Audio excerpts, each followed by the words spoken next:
public ধুলাই বুলি কয় যে এই পিটন খোৱাৰ ভয়ত কি কৰিছে তেওঁলোকে বিলাসিতাত সোমাইছে খুব লাজ লাগিছে দেখিছো সেইদিনা শিৱসাগৰত দেখিছো তেওঁলোক গৈছে ইয়াতো দেখিছো তেওঁলোকে বেনাৰ লৈ গৈছে তেওঁলোকৰ চৰিত্ৰটো হৈছে সেই চেতি আৰু বৰগোহাঁইৰ কথা কৈছো তেওঁলোকৰ চৰিত্ৰটো হৈছে যে তেওঁলোকে পাব্লিকৰ পৰা কোটি কোটি টকা খালে তাৰ কাগজ পত্ৰ এনেকুৱা হ'ল তেওঁলোকৰ প্ৰথম যিটো কোম্পানী খুলিছিলে তাৰ অৰিজিনেল কাগজখন মই কাঢ়ি ল'বলৈ বাধ্য হ'লো এইভাবে যে প্ৰথম অৱস্থাত সেই কোম্পানীটোত ছ'চাইটি আছিলে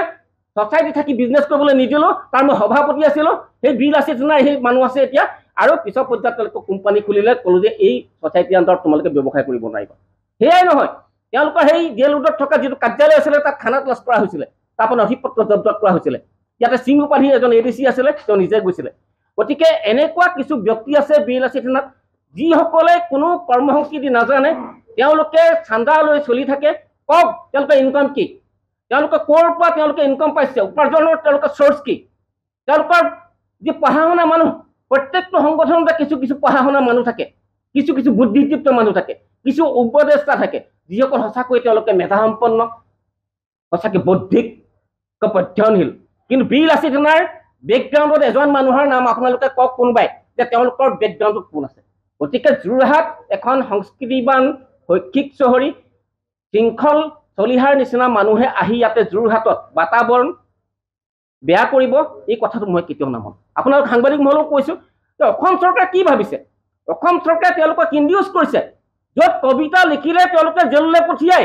ইয়াত দেখিছো তেওঁলোকে হুমকি দিছে শিৱসাগৰত সেইদিনাখন কৈ গ'ল শৃংখল চলিহা আপোনালোকৰ কোনোবা চেনেলত ওলাইছে প্ৰত্যেকতে ওলাইছে যে তেওঁ গুণ্ডা হয় তেওঁ টেক্স লয় ব্যৱসায় কৰিলেতো ভালেই পালে তেওঁলোকে জাতীয়তাবাদৰ নামত তেওঁলোকে অবৈধভাৱে উপাৰ্জন কৰিছে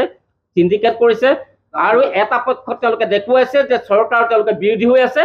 আনটো পক্ষত চৰকাৰে কৈছে যে তোমালোকে এইখিনি কৰা তেওঁলোকে ইনষ্ট্ৰাকশ্যন দিছে